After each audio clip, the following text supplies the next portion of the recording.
Got it. So I'm Phil Joseph from The Human Business. I'm delighted to be here talking to you today. The good news for those of you in the room that know me is that there's no PowerPoint and that I've actually set my timer for 9 minutes. So Chris Wickens will be really thrilled to hear that, because normally when we have a 30-minute get together, it goes on all afternoon. So let's just put that one to bed straight away. So before I put the case for putting human into business, can I ask you here, who wants to be treated with kindness and respect? And I'm guessing that's going to be everybody. And that's a great place to start. So I think we can assume that everybody wants to be treated with kindness and respect. And also they would like people to be open and honest with them. And if you've got those things to start with, that's a really good place to begin building the kind of trusted relationships with everybody that you connect with in your life. And I want to talk about how you connect with people in your life, because I don't see a division between your work and your not work life. It's all your life. I've never really agreed with this expression of work-life balance. What the hell does that mean? It's your life. So let's just get on with treating it as part of your life. So basically, humans crave connection, and belonging. It's a basic need that we all have after food and shelter. And people love to feel part of a group or a tribe.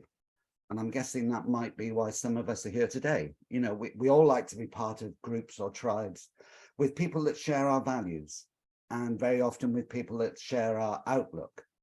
And it's only really when you feel safe and comfortable within that group, wherever it is, whether it's online like this, or whether it's in person, or whether it's just a one-to-one conversation.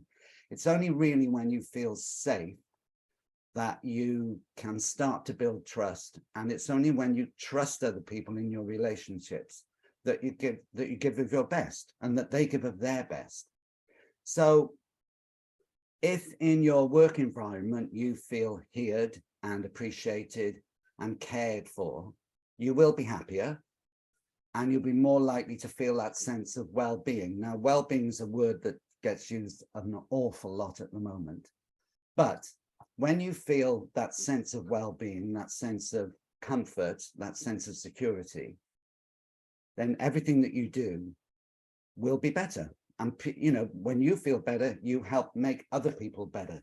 So one of the things we regularly talk about at The Human Business is a random act of kindness. So a random act of kindness can be talking to somebody on the checkout, just saying hello or thank you. So things which to a lot of us seem very simple and very straightforward, and it might just be the way that you live anyway. But that little random act of kindness, you open a door for somebody, you offer to lift up a case for somebody when they get on the train, that random act of kindness ripples.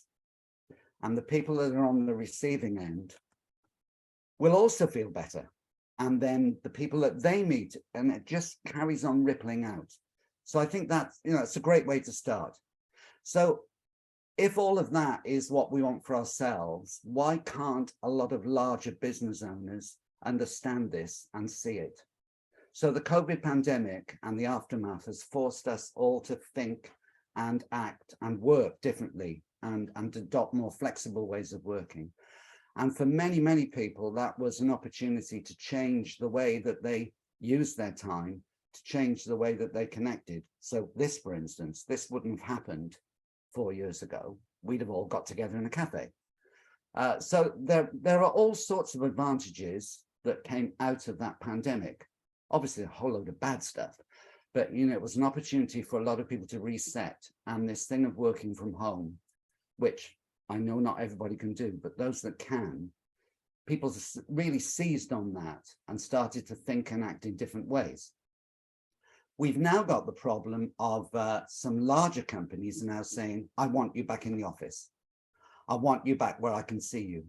I don't want your one day at home to be Friday, because I know on Friday nobody does any work, and I want to be able to watch you at your desk. So we're back to that whole thing of presentism, which was never a good thing. So many larger companies are now doing that get back in the office where I can see you thing. So my question to them would be, so how did all the work get done over 2 years when people were either working at home all the time or you were allowing them that flexibility? The work got done. In some cases, it got done more efficiently. So if businesses want good performance from their people, they have to treat them as humans whose work and home life are intertwined, which was the point I was making about it's just your life, and not treat them as cogs in the company's machine, because unfortunately people aren't machine parts, you know, they're individuals. So I just wanted to give you an example of a business that's doing things really well. And this is, I read an article a month or two ago. This is Hastings, the insurance and finance company, who are based in Hastings. They're the largest employer in the town.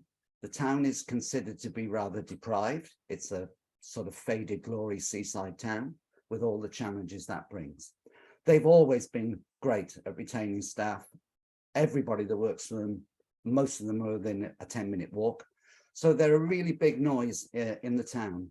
And recently they negotiated a pay award, which was about £200 as a flat payment, 2% rather.